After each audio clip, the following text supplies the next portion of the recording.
Assalamualaikum warahmatullahi wabarakatuh. Perkenalkan, nama saya bin Alfi Kurniatidluha. Saya akan menjelaskan tentang sistem pernapasan, yaitu kita akan membahas tentang pengertian sistem pernafasan, penyakit pada sistem pernapasan. Yang pertama yaitu pengertian. Pernafasan atau respirasi adalah suatu proses mulai dari pengambilan oksigen, pengeluaran karbohidrat hingga menggunakan energi di dalam tubuh. Manusia dalam pernapasan menghirup oksigen dalam udara bebas dan karbodioksida ke lingkungan. Sistem pernapasan yang akan kita bahas yaitu pertama hidung, faring, laring, trakea, bronkus, paru-paru, dan terakhir yaitu diafragma. Sistem pernapasan yang pertama yaitu rongga hidung. Udara dari luar akan masuk lewat rongga hidung atau cavum nasalis. Rongga hidung berlapis laput lendir. Di dalamnya terdapat kelenjar minyak atau kelenjar sebasius dan kelenjar keringat, kelenjar sudorifera. Selaput lendir berfungsi menangkap benda asing yang masuk lewat saluran pernapasan. Selain itu, terdapat juga rambut pendek dan tebal yang berfungsi menyaring partikel kotoran yang masuk bersama udara. Juga terdapat konka yang mempunyai banyak kapiler darah yang berfungsi menghangatkan udara yang masuk. Di sebelah belakang rongga hidung terhubung dengan nasofaring melalui dua lubang yang disebut choanae. Yang kedua yaitu tenggorokan. Udara dari rongga hidung masuk ke faring. Faring merupakan percabangan dua saluran, yaitu saluran pernapasan atau nasofaring pada bagian depan dan saluran pencernaan orofaring pada bagian belakang. Pada bagian belakang faring posterior terdapat laring tekak dan tempat terletaknya pita suara atau pita vokalis. Masuknya udara melalui faring akan menyebabkan pita suara bergetar dan terdengar sebagai suara. Yang ketiga yaitu pangkal tenggorokan laring. Laring merupakan suatu saluran yang dikelilingi oleh tulang rawan. Laring berada di antara orofaring dan trakea. Di depan laring orofaring. Salah satu tulang rawan pada laring disebut epiglotis. Epiglotis terletak di ujung sebagian pangkal laring. Laring diselimuti oleh membran mukosa yang terdiri dari epitel berlapis pipih yang cukup tebal sehingga kuat untuk menahan getaran-getaran suara pada laring. Fungsi utama laring adalah menghasilkan suara dan juga sebagai tempat keluar masuknya udara. Pangkal tenggorok disusun oleh beberapa tulang rawan yang membentuk jakun.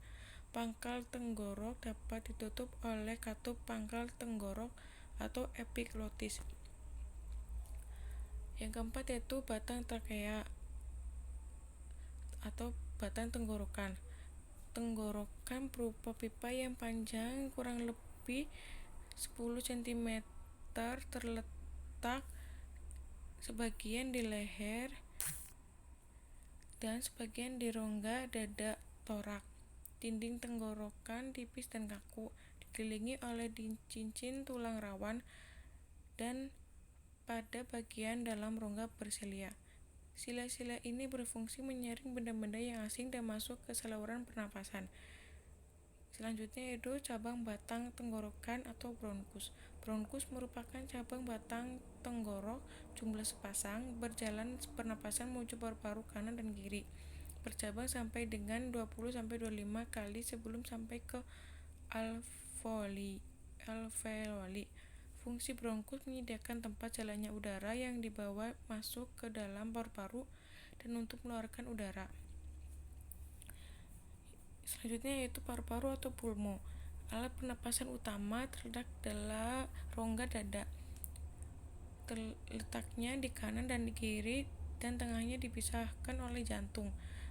Paru kanan terdiri dari 3 lobus: lobus superior kanan, lobus tengah kanan, lobus inferior kanan. Sedangkan pada kiri terdiri dari 2 lobus: lobus superior kiri dan lobus inferior kiri. Organ paru dibungkus oleh lapisan membrana serosa atau serous membran yang dinamakan pleura. Pleura visceralis yaitu membungkus seluruh lapisan permukaan paru. Pleura parietalis yaitu membatasi mediastinum, diafragma, dinding torak, rongga pleural yang berisi cairan pleura. Yang terakhir yaitu diafragma. Diafragma adalah otot rangka atau otot lurik yang membentengi memisahkan organ-organ dalam perut, yaitu usus, lambung, limpa, dan hati, dengan organ dada seperti paru-paru dan jantung. Diafragma berkontraksi dan bergerak mendatar saat menarik nafas. Peristiwa ini menciptakan efek vakum yang menarik udara ke paru-paru. Fungsi diafragma yaitu meningkatkan tekanan di bagian rongga perut untuk memunculkan refleks batuk, muntah, mengejan, membantu mencegah asam lambung mengalir balik ke kerongkongan, sebuah kondisi yang disebut refleks asam lambung penyebab MAH atau GERD. Pembahasan terakhir yaitu penyakit pada sistem pernafasan. 1. Faringitis, yaitu radang pada faring. 2.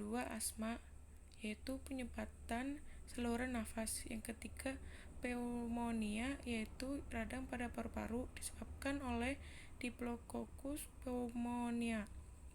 Yang keempat, emfisema, yaitu pembengkakan pada paru-paru karena pembuluh darah kemasukan udara. Yang kelima, bronkitis atau radang pada selaput lendir. Yang keenam, asbestosis, yaitu karena menghirup serat-serat asbes. Yang ketujuh, sinusitis, yaitu radang pada bagian atas rongga hidung. Yang kedelapan, TBC atau TB paru, yaitu disebabkan oleh bakteri Mycobacterium tuberculosis. Yang sembilan, difteri, yaitu infeksi saluran pernapasan bagian atas disebabkan oleh Corynebacterium diphtherial. Yang 10, retinitis, yaitu radang pada rongga hidung.